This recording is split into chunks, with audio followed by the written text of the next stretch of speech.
美国政党间发生内讧，布林肯却称支持乌克兰等同于支持台海和平，这包含着什么样的祸心？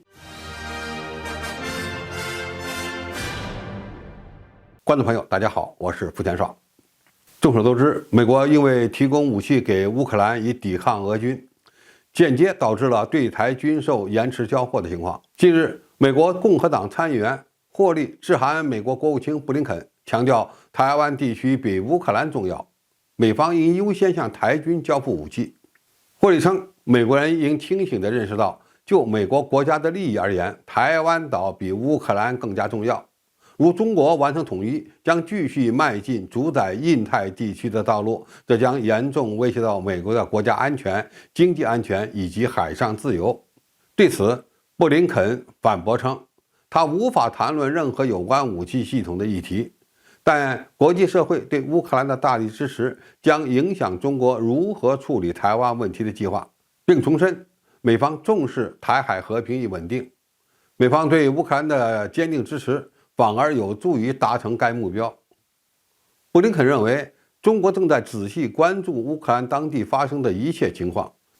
并且非常关切美国以及全球各国如何看待以应对俄罗斯入侵乌克兰，这必然会影响中国大陆对未来的盘算，以及打算如何处理台湾问题的计划。那么我们应该如何看待布林肯坚称支持乌克兰就等同于支持台海和平的观点呢？首先，美国支持乌克兰以对付俄罗斯是其当务之急。就优先次序的角度来看，美国只能把更多的军火交付给乌克兰军队，这就是俄乌冲突消耗战的必然结果。美国虽然也在炒作2027年台海会发生军事危机事件，但是呢，也承认没有迫在眉睫的紧迫性，所以将原本对台销售交付的武器转交给乌克兰军队，不但以此向中国释放所谓的善意，也间接降低了台海爆发军事危机的可能性。第二，布林肯说支持乌克兰有助于维持台海稳定，这就是美国执行的战略。美国把如何应对俄乌冲突当成是未来应对台海危机的预演，验证了拉拢盟友应对危机的重要性。还因为美国在乌克兰战场投入的赌注非常大，甚至到了输不起的程度。当然，在拜登政府看来，如果能够通过对乌克兰的援助击败俄罗斯，同样对中国是一个巨大的战略威慑。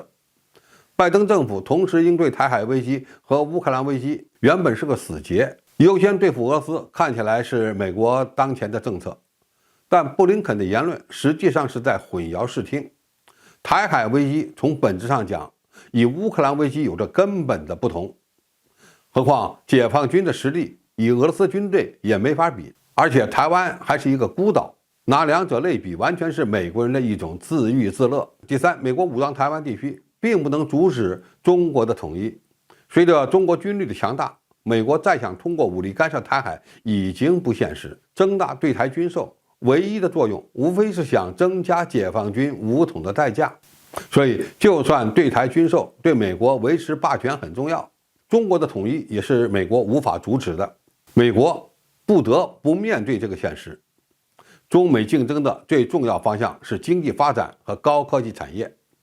台湾问题的地位有可能会下降，这也是值得我们关注的。总体而言，俄乌冲突让美国将更多的军事战略资源投向了欧洲方向，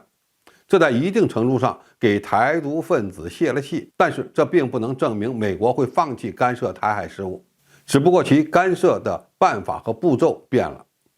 美国现在玩的是将台湾问题国际化的套路，并且企图利用俄乌冲突拉拢北约国家一起向中国强调台海和平，还在试验通过协同西方国家发动制裁来阻止中国可能进行的统一行动。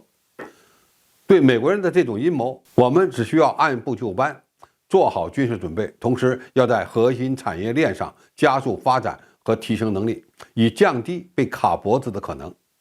等到中国做好了准备，采取统一行动时，美国就会发现，现在玩的一切套路都是徒劳的。对于他们来说，最好最安全的办法是站在一边当个看客和旁观者，好，今天评述就到这里，谢谢大家收看，我们下期再见。